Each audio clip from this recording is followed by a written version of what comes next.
आज तेजी से बदलते हुए वर्ल्ड ऑर्डर में भारत विश्व मित्र की भूमिका में आगे बढ़ रहा है।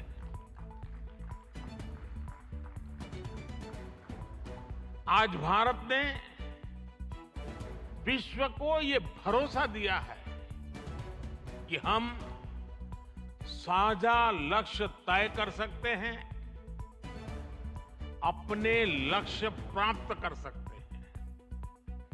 विश्व कल्याण के लिए भारत की प्रतिबद्धता, भारत की निष्ठा, भारत के प्रयास और भारत का परिश्रम आज की दुनिया को ज्यादा सुरक्षित और समृद्ध बना रहा है। भारत की आजादी के 75 साल पूरे हुए और अब भारत अगले 25 वर्षों के लक्ष्य पर काम कर रहा है। जब भारत अपनी आजादी के 100 वर्ष मनाएगा, तब तक हमने भारत को विकसित बनाने का लक्ष्य रखा है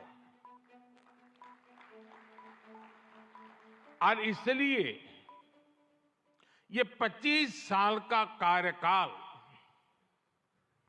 भारत का अमृत काल है। ये नए सपने,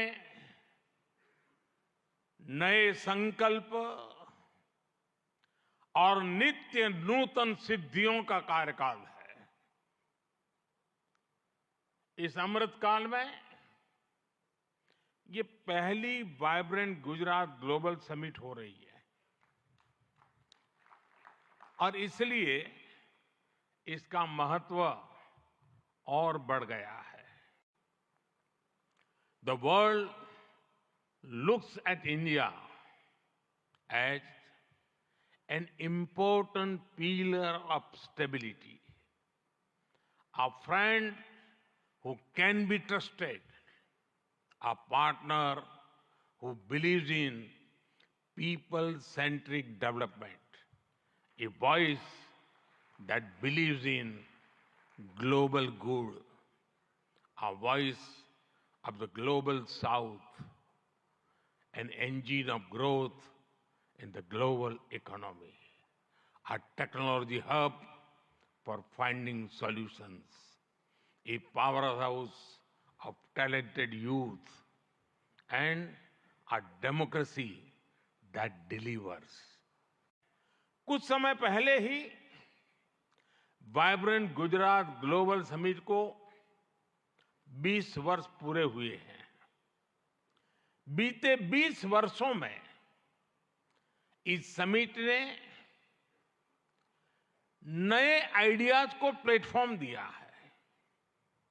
इसने इन्वेस्टमेंट्स और रिटर्न्स के लिए नए गेटवे बनाए हैं और अब वाइब्रेंट गुजरात ग्लोबल समिट की इस बार की थीम है गेटवे टू द फ्यूचर। 21वीं सदी की दुनिया का फ्यूचर हमारे साझे प्रयासों से ही उज्जवल बनेगा। भारत ने अपनी G20 प्रेसिडेंसी के दौरान भी ग्लोबल फ्यूचर के लिए एक रोड मैप दिया है। वाइब्रेंट गुजरात ग्लोबल समिट के इस एडिशन में भी इस विजन को और आगे बढ़ा रहे हैं।